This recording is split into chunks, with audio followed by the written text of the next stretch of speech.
Bismillahirrahmanirrahim. Assalamualaikum warahmatullahi wabarakatuh.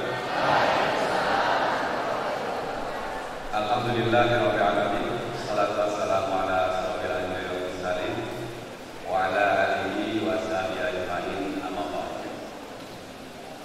Saudara sekalian, saya senang menghadiri acara seminar hari ini karena pikiran saya sudah mulai jenuh dengan tema penistaan agama. Hari ini kita bicara tema lain tentang ekonomi syariah. Yang kedua, saya juga senang hadir di sini karena ketemu dengan senior saya, Bang Ihsan, yang punya analisis yang begitu tajam, yang saking tajamnya kadang-kadang saya tidak mengerti dengan apa yang dia sampaikan.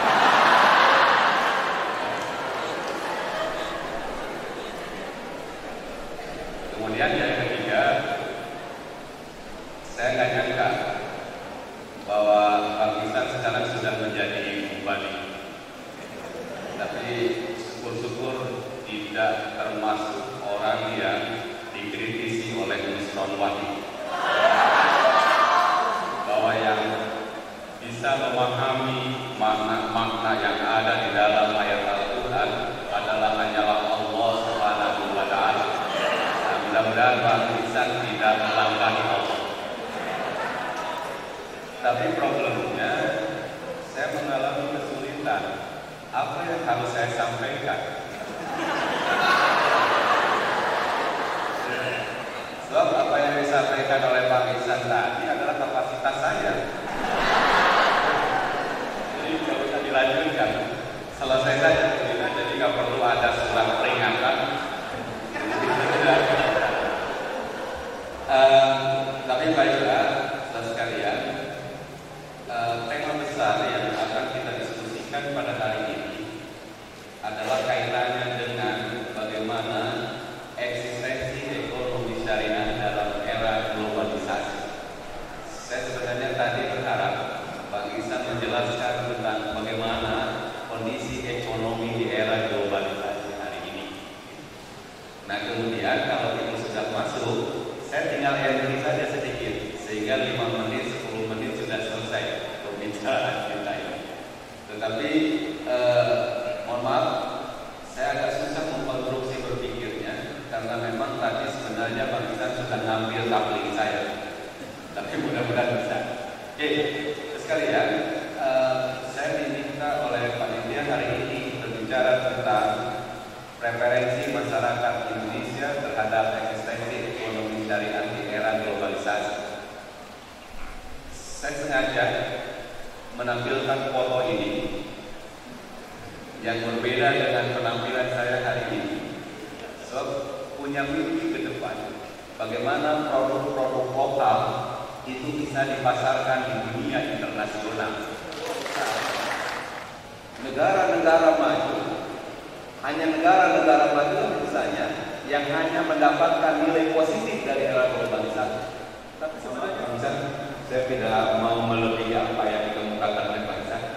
Tapi kita perlu menjelaskan ini bahwa dampak globalisasi itu bisa jadi ada peningkatan ketidakmerataan pendapatan, kehilangan pekerjaan dan rendahnya upah bagi pekerja kurang terampil. Artinya sekalian, bukan hanya negara berkembang, bukan hanya negara yang terbelakang yang kemudian yang kena dampak dari era globalisasi, tapi juga negara maju. Tentu, apalagi negara-negara berkembang.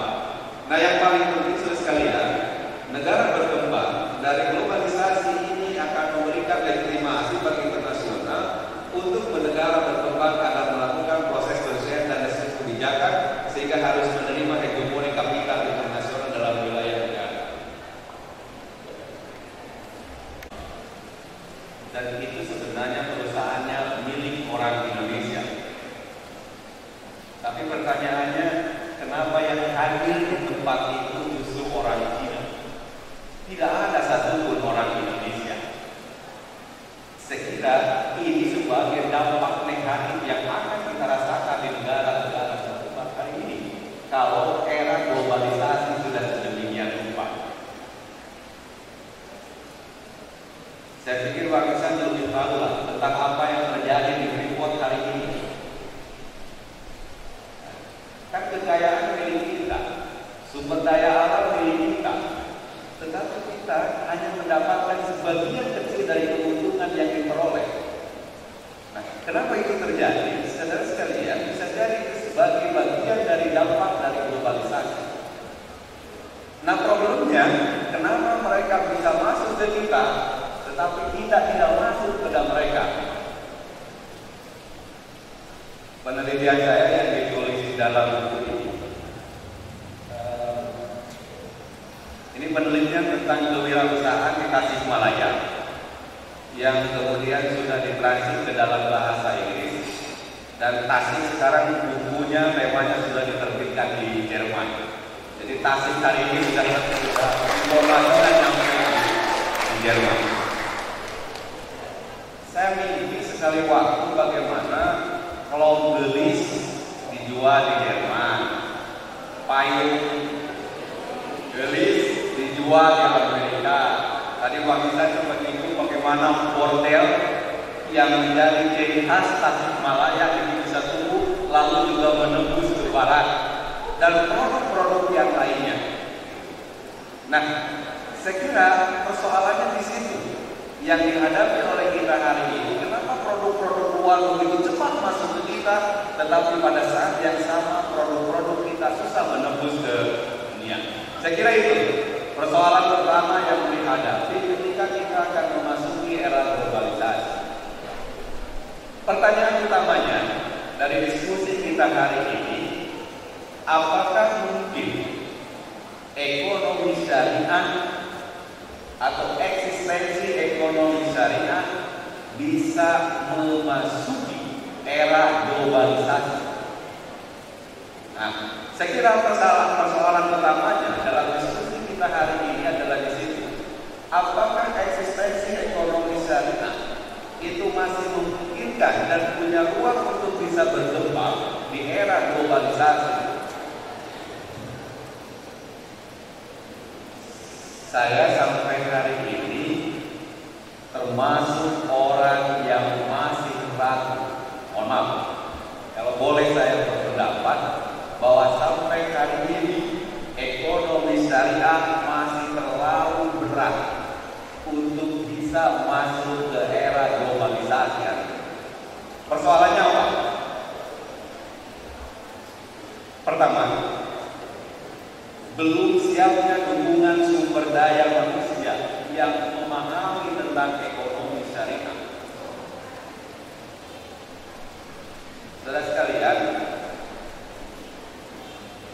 sekali waktu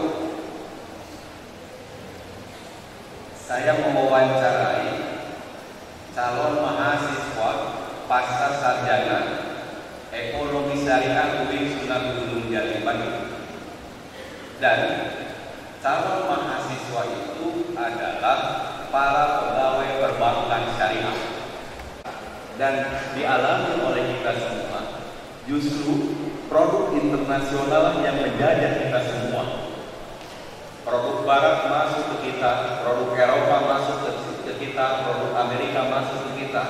Bahkan sekarang penjajahan yang paling dominan dan dirasakan oleh kita sekarang adalah penjajahan ekonomi Cina.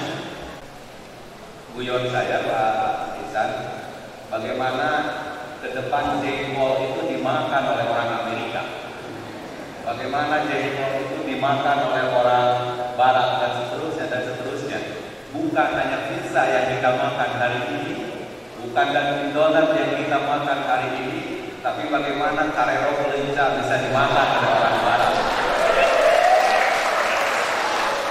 Saya pikir kalau kita diskusi tentang globalisasi kan begitu.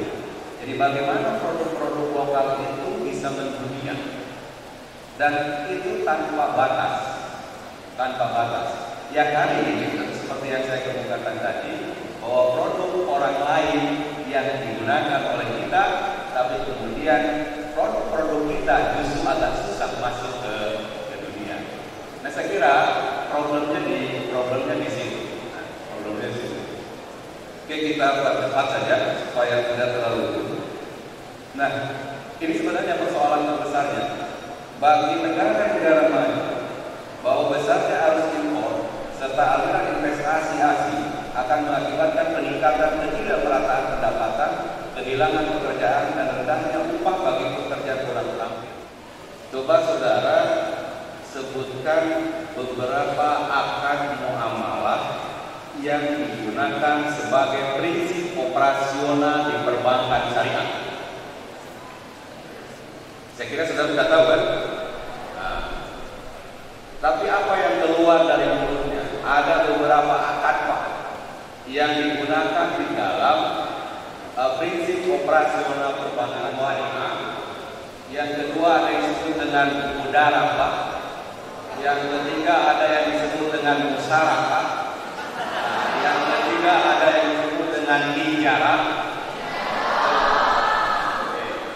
Anda betul, tapi yang kita tanya ini kalau mahasiswa S2 yang sekarang bekerja di bank syariah, bagaimana mungkin kita bisa melandingkan ekonomi syariah kalau cara pelafalannya saja itu sudah salah? Karena memang tadi kalau Bang Isan menyebutnya harus kitab kuning, ini yang dibacakan kitab putih. Coba Anda baca di buku atau di buku saya yang diikuti Lembaga Keuangan Syariah, memang ditulisnya begitu: mudarabah, musyarakah, ijarah, dan seterusnya. Tetapi kalau dia paham dengan ekonomi Islam secara keseluruhan, itu tidak mungkin muncul lafal-lafal yang mengindikasikan ketidakpahaman mereka.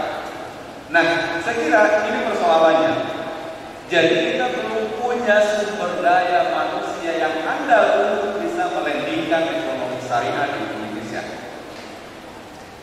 Saya patut bersyukur hari ini minat masyarakat untuk studi tentang ekonomi syariah ini luar biasa. Saya tadi dapat informasi dari Pak Dekan ya, bahwa calon mahasiswa yang daftar ke ekonomi syariah di Fakultas Agama Islam Mesir ini itu 800 sampai 900 orang. Yang diterima kan cuma 120. Luar biasa. Berarti saudara termasuk mahasiswa yang terpilih. Kami di UIN Sunan Gunung Jati Bandung yang daftar ke ekonomi syariah itu 1.800 calon mahasiswa.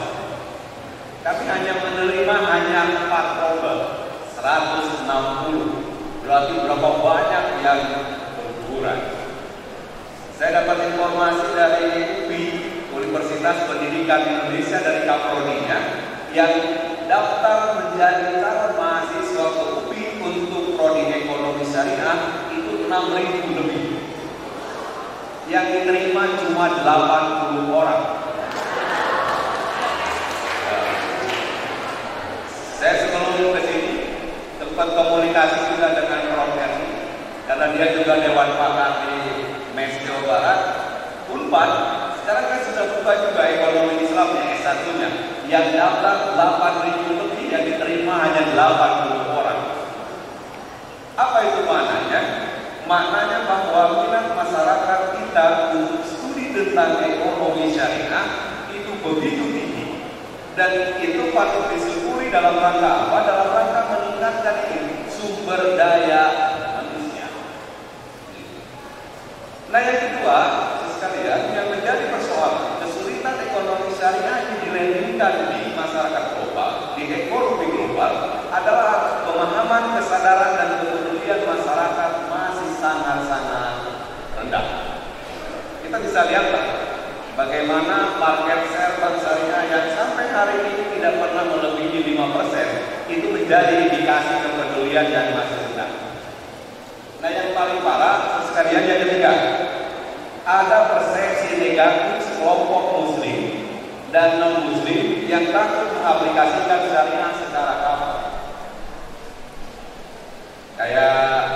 Kayak kritik kemarin misalnya, masih mending Ahok menggunakan menggunakan Al-Quran sebagai dasar untuk melakukan kebohongan dibanding dengan umat Islam yang mendukung pendapatnya Ahok. Menurut saya kedua lebih bohong dibandingkan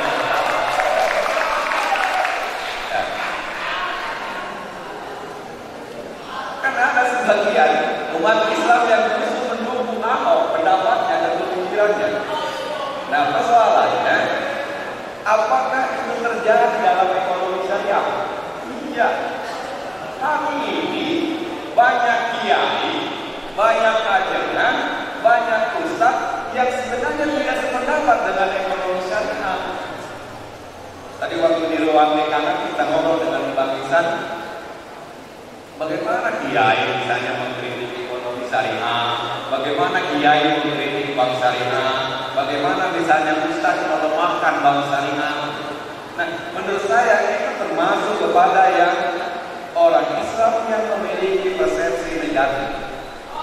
Saya kira banyak tantangan kita untuk meluruskan pemahaman itu. Tapi mudah-mudahan ya, Dekan Fakultas Agama Islam tidak termasuk orang yang menghambat pengembangan ekonomi syariah.